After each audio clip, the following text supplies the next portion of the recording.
Hello again, everyone. Welcome to Washington Gun Law TV. I am Washington Gun Law President William Kirk. Thanks for joining us, coming to you from our totally fantastic Central Washington location here in Cle Elum, Washington.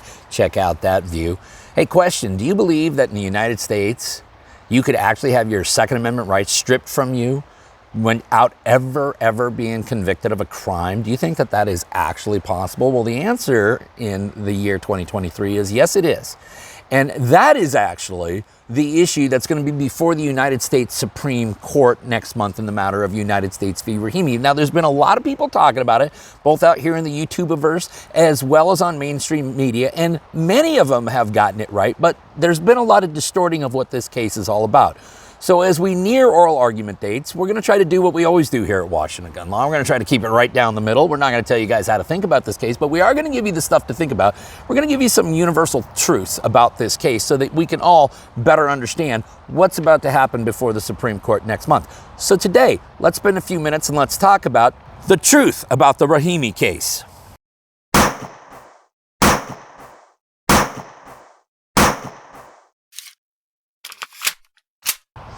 Okay, so we're talking about the United States v. Rahimi. Now, an appeal out of the Fifth Circuit. Mr. Rahimi, as you know, was subject to a domestic violence protection order. It restricted him from having firearms. He really didn't obey the order, was then busted with firearms, and away we go. The Fifth Circuit has ruled that that law did not have any historical analogs and therefore is unconstitutional. The United States government has appealed it, and the United States Supreme Court has accepted review. And I think that that's a footnote that is much more than a footnote, but we'll get into that at another time. Now, what I'm going to do is give you some very universal truths about this case, okay? And you can check out anything that I'm saying here. These are universal truths about the Rahimi case. Truth number one. Mr. Rahimi is a bad guy, and if this case was solely about should a guy like Mr. Rahimi, or should Mr. Rahimi himself, if any of these allegations are true, be allowed to possess firearms, I think many of us would agree that, no, this is probably not the most suitable person. And certainly since we preach lawful and responsible gun ownership here at Washington Gun Law, we would not endorse firearm ownership of Mr. Rahimi himself. However, that is not the issue that's before the Supreme Court.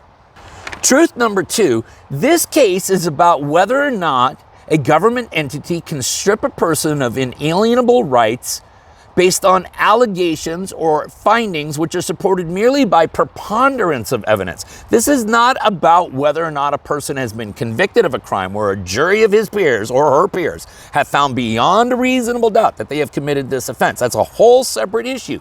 This is about could a allegation, whether it is in a domestic violence protection order, some other type of civil order, or a finding of probable cause on a criminal allegation from a judge, should that and that standing alone constitute grounds why which a person can have their inalienable rights taken from them? Truth number three, despite what the mainstream media is going to tell you, this case is not about whether domestic violence perpetrators should have access to firearms. Nobody is making that argument. This is not about those people who have been convicted of domestic violence offenses, had their Second Amendment rights taken from them, whether or not they should get them back. It would take an amazingly overbroad ruling from this United States Supreme Court, not only in favor of Mr. Rahimi, but in the most overly broad fashion to even possibly bring that into play. That is not what's at play in this case.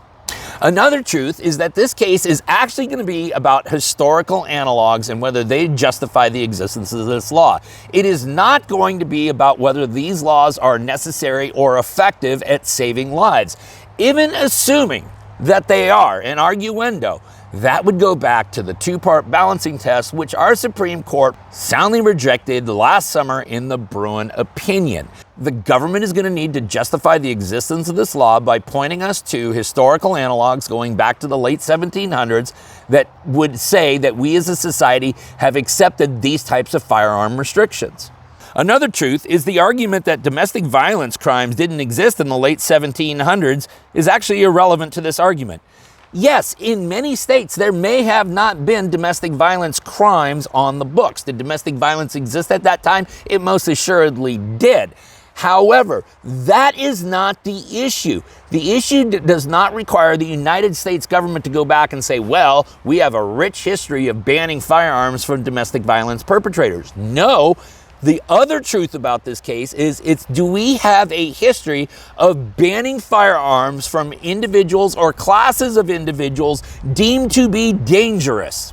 So the other truth here is this is not about whether or not domestic violence perpetrators should lose their ability to possess firearms. It's about whether or not we as a society are willing to accept restricting individuals from their inalienable rights when we have deemed them to be dangerous by a finding far less than a proof beyond reasonable doubt. That is the issue here.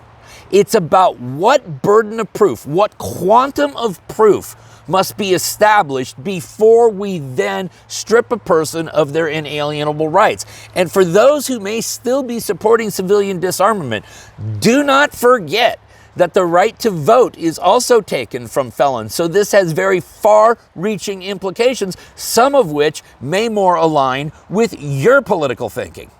And the final universal truth is, yes, the mainstream media will in fact distort this case. They will try to paint the United States Supreme Court as that rogue, renegade court, not willing to do anything except, uphold your otherwise inalienable rights. They will say this is all about trying to advance the gun rights of domestic violence perpetrators and trying to put guns back in the hands of dangerous people. That is not what this case is about. What this case is about is all of the universal truths that we've given you here. Now listen, we're going to do a prediction video right about the time they do oral arguments. We kind of have our mind made up about how this is going. We might even try to give you a prediction on how we think the vote will break down. In the meantime, if you guys got any other questions about United States v. Rahimi or anything else related to what's left of our Second Amendment rights, you guys should know the drill by now.